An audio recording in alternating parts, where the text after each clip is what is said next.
Australia is renowned for producing high-quality foods thanks to its vast tracts of land and good climate. Foreign investors have recognised this and are spending billions of dollars buying up agribusinesses and farmland. But in the face of a looming global food shortage, some Australians worry this nation may be losing its natural resources to foreign ownership. I'm Fauzia Ibrahim. On this edition of 101 East, we ask, is Australia selling out on its own food security?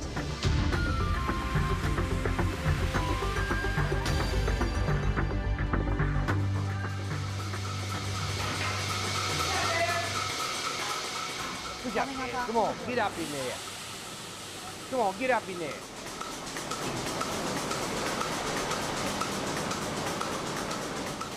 I've got 5 grandchildren. That's why I get out at this hour of the morning to try and keep something for them.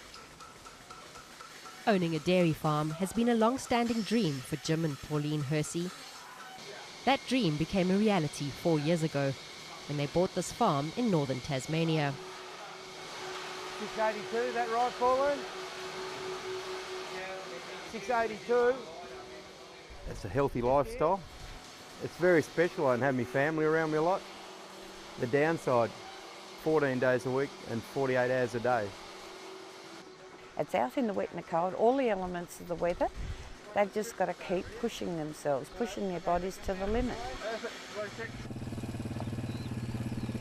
Jim's never been afraid of hard work, but he wasn't able to do anything about the global recession that saw milk prices being slashed to record lows. We was getting above 38 cents and then we went back to 18 cents a litre, and which is well below what it cost us to produce the stuff. So therefore the bills just started mounting up all around the place. There's a lot of people that go to work for no money, but how many do you know that actually go to work while it's still costing them money? And that's what sort of boat we was in. It was actually costing us to go to work every day. Reluctantly, the Herseys decided to put up their farm for sale. The irony is that as they struggle to pay their bills, the demand for milk and dairy products has soared worldwide, especially in China, where a growing middle class has changed its diet. A decade ago, most Chinese didn't drink milk, and powdered milk was an unaffordable luxury. But now, with rising incomes, comes increased demand.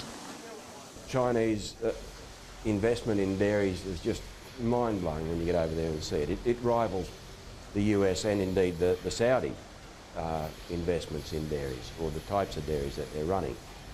We've seen 50, 60, 70,000 heifers a year go out of Australia for the last 7 or 8 years, and those Australian genetics are what's driving the expansion of the dairy industry in China. And now the Chinese are looking at buying up dairy farms and other agricultural assets in Australia. Local media reports and political tensions are fueling a growing tide of opposition to foreign ownership. But farmers like Jim say they have little choice. I'm an Australian, not a Chinaman. Definitely dead against it. But if I go broke and lose everything, there's not a damn thing I can do for them. So I think I'm starting to get where I've got my hands tied. Do I sell to someone from another country and at least probably be able to give the kids, something to pay off their house or help them a little bit? Or do I sit back and go broke and then the kids have got to probably help support me and their mum? It's a dilemma that's been troubling estate agent Betty Kay for a long time. She's been in the industry for over 20 years and has a lot of sympathy for the farmers. Currently, she has about 25 to 30 farms up for sale. I have visits or phone calls every week. There would not be a week goes by that I do not get a phone call from a farmer wanting to know, are the investors coming? Have I got a buyer? In June this year, she visited an international dairy expo in Shanghai to drum up interest in Tasmanian dairy farms. On that first day, we could have given away every DVD and brochure that we had because they were quite amazed with the properties and the interest. I had 85 business cards given to me from interested people. But when she returned to Tasmania with potential investors, she was surprised by the anti-Chinese sentiment. I suppose they don't want to see other countries come in and buy up our land like I've read it in the papers.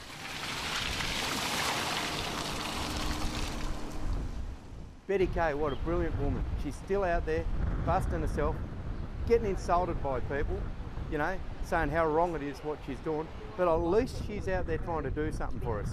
By a hot fella, you know, like they would. But you said this morning when you come. Betty believes the Chinese can inject some much-needed stimulus into the Tasmanian economy.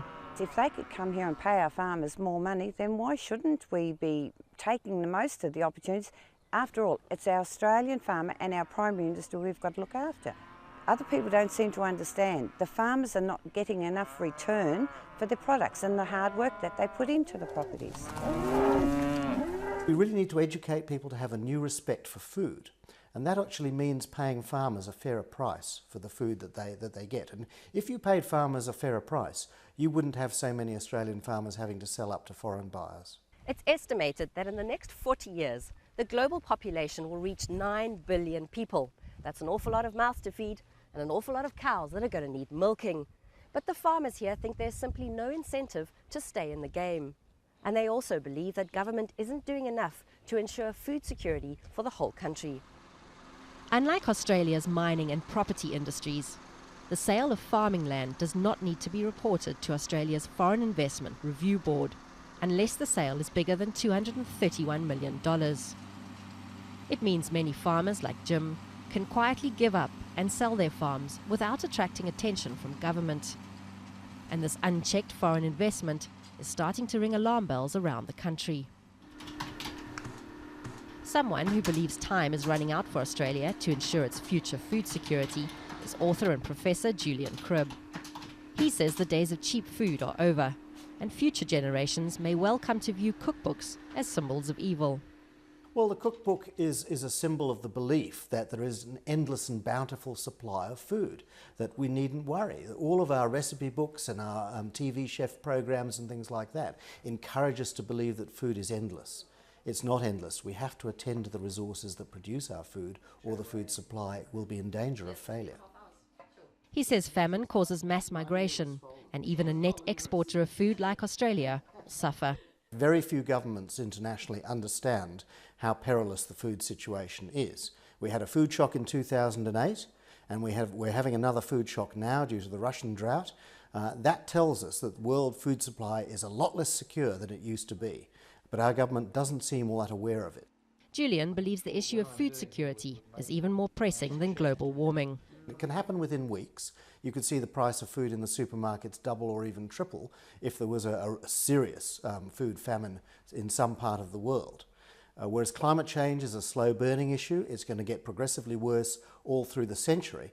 It is a factor in the food scarcity and the food insecurity. And it is very often going to be the case that climate is what will drive the food shocks of the future. But big business says Australia needs the foreign investment and is welcoming the interest shown by China. I believe that a strong and fruitful relationship with China and Zhejiang province will be the foundation of our mutual prosperity in the coming years. Investors at this business forum in Sydney believe the Chinese will invest more than $3 billion in Australia next year. It extends right around the world, not just China. We're doing business with people from the Middle East, with people from the US, from the UK. But China has got a policy at government level, and certainly within private enterprise, of food security. And we've been dealing with some of the larger food producing companies or food manufacturing companies out of China, Chongqing, China Bright, and keen to continue those discussions and relationships. And investors laugh off fears that China will dominate Australia's agricultural industries. We export about 50 to 60% of the milk we produce already. Our milk pricing structures are geared to global prices and global demand. So having new owners, and imagine if they bought 20,000 dairy cows or set up a 20,000 cow operation, that's less than 1% of Australia's total production. So the concern that's been generated, particularly in political circles of the last 6 or 8 weeks, is misplaced. My dear friend, don't worry too much, because I think it's really different than before. We will do win-win situation. We won't do anything bad to Australia, so don't worry about that. Many Australian businessmen believe foreign ownership of agricultural assets is simply the new business model for the future, where money-rich but asset-poor countries will continue to buy up land and water where they can. They say foreign companies will still expect locals to provide Australian expertise. The future lies more and more and more in a corporate style of management, not ownership, not necessarily ownership, that we need economies of scale. We need supply chain relationships. We need very sound capital structures underneath our farms. That will be the transition that we go through in the next 5 to 10 years. He says even the small farms will need to get bigger. We've seen an inexorable growth in the size of Australian dairy herds. When I left university 20 years ago, the average dairy herd was about 120, 130 cows. We're now looking at 600 cows being average, and you really need to be in the 1,000 cow plus to be in business. But Jim says without government help or better dairy prices, he is simply unable to increase the size of his farm. We should be milking on this farm at least 260 cows at the moment. We're milking 180 because we had to sell all of our young stock off to stop from going broke. The milk companies want more milk. They're making millions of profit, but they won't give us enough price to be able to hold our stock. Like a lot of these calves, they're going overseas. You know, it's just ridiculous. We need the stock here in Australia to produce what they want, and we've got to sell them overseas to try and stay afloat. The Australian government has acknowledged these concerns. It's commissioned the Australian Bureau of Statistics to do an audit into farm sales. It's also established a working group made up of industry and scientists to look at establishing a national food security agency. Two top priorities will be to fund more research and development in agriculture and look at ways to encourage more young people into the industry. When you look at it, most of the wars of the last 20 or 30 years have at the bottom of them a food crisis or a fight over agricultural land or water. The French Revolution, the Russian Revolution both destroyed their governments over a bread crisis. So we know that if you have a food crisis, it can tear down governments. That's when governments get scared, and that's when they start doing something. You tell me someone in the world you know that can go about food. So why is it not important to do something about it? Coming up after the break, we ask if Australia is selling out on its own food security. Stay with 101 East.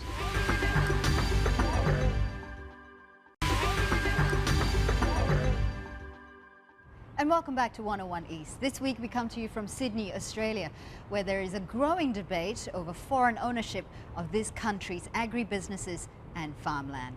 Joining us now on the panel is Senator Bill Heffernan, who headed the Senate inquiry into Australian food production. G'day. Also on the panel is Michael Gordon, whose company is employed by the Qatar-based Hassad Foods Group, which owns several agri-businesses here in Australia. Thank you very much for being with us today.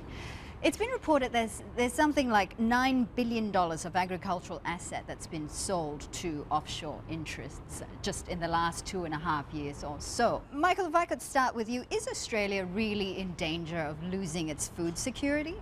I don't believe so. The number you mentioned there, 9 billion, I'm staggered by that, so I'd be interested to hear the background behind that. But specifically to your question, I don't believe so. We're very much a net exporter of what we produce. I think it's very important that we monitor and track any investment that goes on within this country. But as we currently sit, I don't see a threat to that. You don't see a threat to that. Senator? This is something that's gone completely under the radar. There's nothing wrong with foreign investment. The difficulty we've got to face up to is we're looking at countries that have a sovereign fund to acquire other countries' sovereign assets and eventually exclude that country from access to their own assets to create their own food security.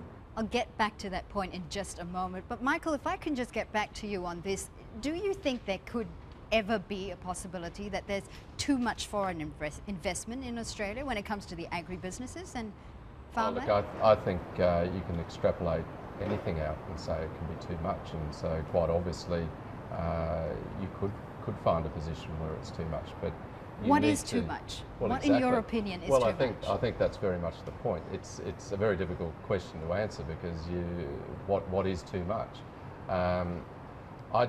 I think it's more a case of bringing it back into context as to what we're dealing with. As I said earlier, I think it's very important for every country to monitor who's acquiring land, whether it be overseas capital or internal capital. We've got a competition watchdog that works domestically within this country. Does that competition watchdog work, Senator? No, this is completely off the radar. $231 million is the trigger point for the Foreign Investment Review Board to look at this. If we don't have a long-term plan like a lot of the Arab states, India, Japan, Korea, Singapore, where they're going on the African continent now buying from the poorer countries some of the better agricultural land, not to secure the food task for the poorer countries and their people, but for themselves. And bear in mind, in a lot of these transactions, especially in Asia and on some of the African continent, they are some fairly serious corrupt operators. Well, let me just ask you then, what is wrong with that? What is wrong with a foreign government trying to secure food for their own people if the Australian government is not interested in helping out their own farmers? We've got to be, well, we are. We're a huge contributor to the global food task. Then why are farmers selling off to foreign ownership? I'm very much of the view that we ought to be selling our surplus food production to the people that need our food rather than selling the farm, because if you have sovereign wealth funds, and Canada learned this the hard way, acquiring your sovereign assets and then excluding you from access to them, you've got a serious problem. This just doesn't reply to production. But Michael, the Senator definitely paints a very pessimistic view. What do you think? Is it as bad as the Senator says it is? Again, I think you need to be specific as to what we're talking about. Are we talking about... We're talking about Australia losing its food security to foreign ownership. Again, that needs to be put into context. All right. I think that's too broad brush. We're not in danger of losing our food security. I mean, for instance, Cape York Peninsula... Well, then what are you in danger of losing? Let me explain. Well, tell me, what are you in danger of losing? What is your concern? We do not have a 50-year or an 80-year plan in Australia to say, where are we going to be Your in 50 concern or 80 then years? is the fact that Australia does not have a food security long-term plan. But at the same time, you've been going on and on about foreign ownership of agri-businesses and farmland here. I certainly have, and defining it as the greater... We need... Foreign capital is part of the business of doing business, and the Vesties came out here. When did they come out here? A long time ago. No trouble at all, but when it becomes sovereign wealth funds, foreign sovereign wealth funds acquiring our sovereign assets and then excluding us from access to the production of those assets, obviously you have a long-term problem. Michael, let me just throw this question to you then. You know, the Qatar-based Hassad Foods has employed your company to run its agri-businesses here in Australia. Do you see that the way of the future for Australian farms? Our company's been employed to establish the production base in Australia, to assist in the establishment of the production base. The benefits that come from that is obviously another capital source coming in to the industry. Agriculture is a very thin market when looking at properties buying and selling, and there's a whole range of reasons behind that.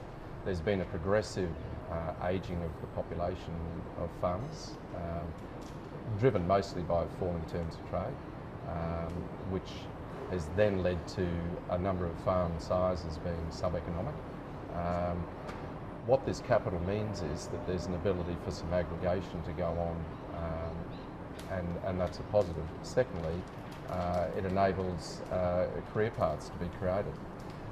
One of the large things, the agricultural college I went to when I was there in the 80s, probably 80% of the graduates went back into farming. Now I think it's maybe 5%. So what I see the great opportunity with the Hassad project is that we're able to create a corporate farming business, and we're mirroring that as close as we can to a family corporate farming business, because they've proven to be very successful, as has the family farm. Well, Senator, can I then ask you, do you see this perhaps as the way of the future for farming businesses? We don't want to end up as a nation of tenant farmers. If you don't have some regulation, don't have some oversight, and don't have a plan, and you are dealing with countries that have a non-market currency, that's exactly what will happen. I have to ask this question, really. How much is this row over foreign ownership of agribusinesses and of farmland. How much is this linked to Australia's renowned xenophobia? Is it perhaps linked to the sentiment of, oh, foreign ownership may take away or may ruin Australia's way of life or the culture? We are totally committed to foreign capital. If we allow countries that have non-market currency to acquire our assets, the problem isn't the farmer, it isn't the foreign public company where you can go to a board meeting and throw things at the chairman, it is sovereignty. Why should Australians care about this? Why should Australians care about this issue? Have a look about here. If you want to maintain this lifestyle, you've got to care. Do nothing and you get eaten. Michael? Well, I think... should Australians fear the future? Fear is a very emotive word. Yes. When you look at it in context, the company that we're working with represents a very, very small percentage of production that we currently do. We export 6.5 million live sheep. Our target, which is on the public record, is 150,000. You know, it's a very, very small percentage. What do you think should be Australia's plan going into the future? That's a very big question. The plan, what should be Australia's priority then? The priority with regard to agriculture should be along the lines of understanding what our internal requirements are and what our productive capacity is and what's going to impact on that, and tracking that forward. So that means enhancing our own productivity through various measures, and equally monitoring anything that's going to impact on that balance. Senator, you're afraid that Australia doesn't have a plan. What should be Australia's plan? Well, I mean, for a start, we ought to look at what Mother Nature's doing to Australia. The 50-year snapshot of Australia is the south is going to dry out. We're going to absolutely have to reconfigure the way we've settled and do business in rural and regional Australia. We've got 3 great catchments in the north of Australia which are virtually undeveloped. And all of that's part of the future. And I have to tell you that what's in your fridge in the future is going to be far more important than what's in your garage. And if we don't do this job for ourselves in Australia, someone else will come and do it for us, and we won't have a choice. Thank you very much for being with us today. That's all the time we have for this edition of 101 East. You can always follow the program through our website, podcast and Facebook. From all the team here in Sydney, Australia, thanks for watching.